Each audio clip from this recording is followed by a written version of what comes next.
Live on connectonair.com and remoteradioweek.org. Connect on Air. Remote Radio Week proposes distinct programs in English, French, Spanish and Arabic, featuring experts, examples, debates and technical tips. UNESCO Remote Radio Week 2021. Get ready for a week devoted to helping radio stations broadcast remotely. Live on connectonair.com and remote-radio-week.org. Remote Radio Week. Welcome to Bruno Guglielminetti. Not easy to pronounce. You are covering technology since '95. We know each other because you had a Mon Carnet, which is a weekly newscast that you have for 5 years now, and we talked about different aspects of podcasting, of radio. So you're also a radio and podcast enthusiast. Oh yeah, and I've been producing radio shows for the French Radio Canada here in Montreal for the last 23 years. So. Well, that's not bad. That's not too bad. Not too bad. Thanks for having me. Yeah, we're very happy to have you because we have that week that is targeted towards community radio station everywhere in the world.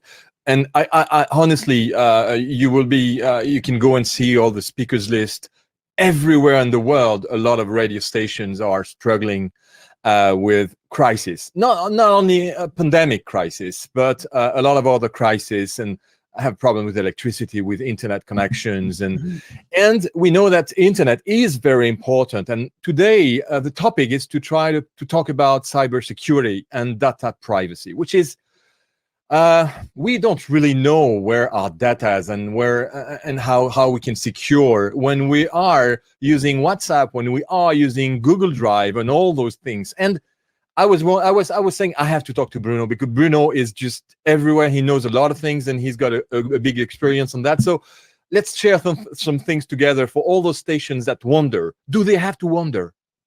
Oh, they have to worry.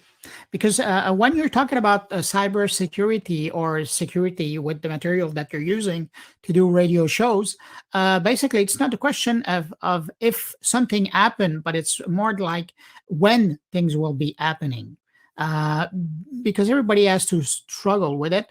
Will be an attack, a digital attack on your main installation? Will it be something that you will be transferring from a phone or a computer to your system?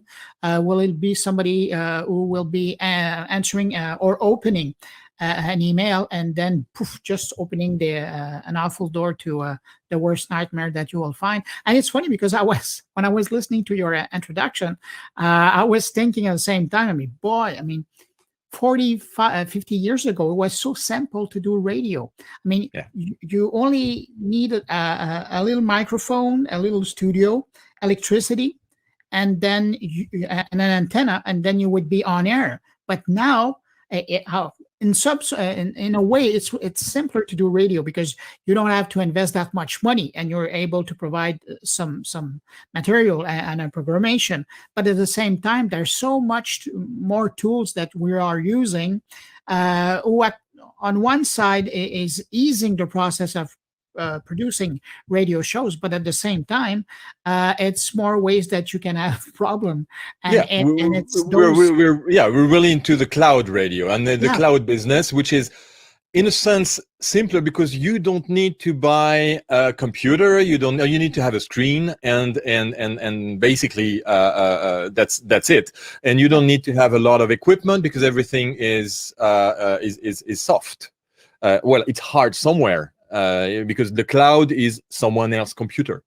So that means also that all those data, how dangerous it is when you're a small station and you're using WhatsApp. Do you have some tricks or some things that radio station could they have to watch out about some specific things regarding all those data that are circulating? Well, first of all, for in any case, being a radio station, a journalist, a host, working with electronic tool, I always tell them to make sure that at least once a week they shut the system down. Obviously not the radio station, but their computer, their telephone, their electronic recorder, just to make sure that if there's something that's working or listening to them or hiding in behind, well, at that time it'll be stopped. And then when you restart the thing, it won't be working at all. So that would one way. That's a good trick. Yeah, that would be one way of providing. Well, it's true that we never stop our phones. No. And because we keep it open because I don't know, it's fear of missing a phone call. But I mean, providing that kind of security is just you shutting it down 30 seconds, maybe a minute, and then you're opening up, and that's it. And you'll have some peace of mind. But then after that, you have to it's a little bit like sharing information. In Canada, when you're talking to a journalist, it's always the rule of two sources. Well, when you're getting some information from somebody that you don't know, by email, by audio file, or some that sort of digital files, just make sure that you know who those person are. Do some background check before opening that file, opening that email. Don't click on files in emails because you see that it's an XL something. It looks like an Excel file, and then boom, you get something. You're starting havoc with that. And it's often when you're on Windows more than on Macintosh. But it's true that most of the radio stations today, community radio stations, are on Windows and sometimes in some other operating systems. Is there some systems that are less dangerous than others? No, you were mentioning that it's more in Windows than a Mac, but even on Mac, I mean, there have been stories where people were. Well, they fell victim of it. So just keep in mind that you have to be sure that that person, and even if you know, and just to complete my sentence, even if you know the person who has sent you that file, make sure that that person really sent you that file. You'll see often if somebody gets a virus on their computer, well, the virus will automatically, and it works in the case where it's an attack, but the thing on the machine will just broadcast himself to other venues. So basically we'll take his contact list and communicate with all those people on behalf of that person. So let's say that, Philippe, you have a viruses on your computer, which is not the case today. Across my finger, well, you would be sending me a file attached to an email saying, hey, this is the interview or the sound clip that I was telling you about, or is it you that I'm listening, that I'm hearing the voice of? And then obviously I will be curious and click on it because I know that it's coming from Philippe Chabot, and I know it. So I'll be confident to open it. Well, I mean, if you were a victim and I've opened it, not checking before that you really sent me that file, I could be opening something that could basically attack my system. So there's also systems. I mean, we're in Brive, we're on Macintosh. We have a server, NAS. You know, we call it NAS server. So it's and we had one file opened, and someone they're browsing everything that is every open port to go there and do some ransomware, and then. What happens when you have a ransomware where you have files that you can't open? Do you have to pay those cryptocurrencies that they ask you? What to do? Well, and first of all, I mean, more often than anything else, it's more even machine. They're not targeting you, but they're looking for open port on machine. And once in a while it'll happen that it'll be one on the machine that you're using who's connected to the internet who will have an open port. So they will just go in and then send a little attack on your server and just lock everything. So from this point, if you have done backup, which I ask you to do on a monthly basis. That's another good trick. Backup. Yeah, backup at least once a month. I mean, when you're in the radio business, just to make sure that you have a backup of everything you did on another computer, not the same one, well, or even on the cloud. And then if you're able to reconnect and get back everything that you have on the victim computer, well, then you're fine. You don't need to pay the ransom. You just disconnect the thing. You lost the files. If you didn't do backup, and a month of work is a lot to lose. But that's, I mean, there's no other choice because your files are done. I mean, there's nothing you can do. And if you pay, do you get them back? Yeah, but the tricky part is that a couple of years ago, when ransomware became a thing, they were basically asking for money, and then you were okay. But now there's two steps with a ransomware. The first step is that they ask you money, then you provide them, then it would unlock the system. But then they say, you know what? If you don't want to find all that data on the darknet, you will have to pay us a bit more. And then there's a two-step ransomware thing. So you have to keep that in mind. And in fact, I was talking last week to a ransomware negotiator, but really somebody who's been working in that business before the ransomware. It was really working in the business of ransom for the last 30 years. So being in the terrorism picture, but even in civil kidnapping and stuff like that. And he was telling me that basically in the case of ransomware, when professionals are going in there and making time just so that the client gets time to find their old data on server and making sure that they have everything that they need, so that they shut off the people who are asking the money, or they pay the ransom, depending on if they're able to get the information back from somewhere, or if they don't have any access, and that's the only choice that they have, it's to pay the ransom and then get back their old file.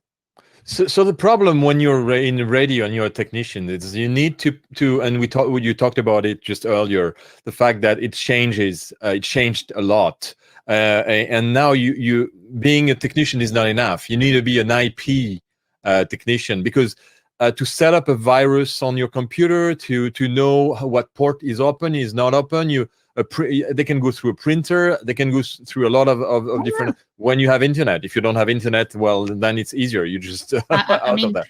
You could be doing an interview via WhatsApp or Google Meet on a laptop, so you see your guest, but that laptop is also connected to the console, which is a digital console, because it's cheaper to get. And basically, means that's the little trip that the virus will take. It will arrive from somewhere and then find its way through the console and just stopping the console to work. Well, that's a lot of small little things. Just so to be concrete, do not open files or any file that is coming from people you don't know and you're not sure of. That's the first advice we could give. And then if you can use. Shut down your phone or your computer regularly, and usually there's updates, so it's maybe good to do all those security updates when you have access to internet, which is not always the case. Do some backup on another computer or on a hard drive, which is external hard drive, so that you don't lose everything you have. And then some are lucky, some are less lucky, and you can't control totally all your digital life, that's for sure. And as they say, with all those things, if you are doing them, you'll be better than sorry. Yeah, you'll be better safe than sorry. Yeah.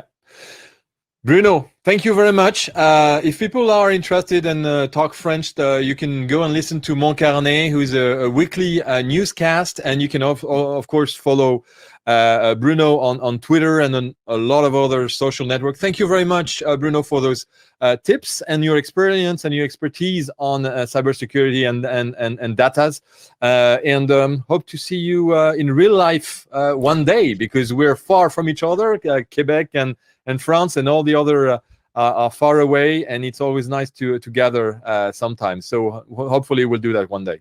Well, thanks for having me, Philippe, and nice job with that broadcast. Thanks. Thank you very much. Take care. Bye. UNESCO Remote Radio Week 2021. Get ready for a week devoted to helping radio stations broadcast remotely.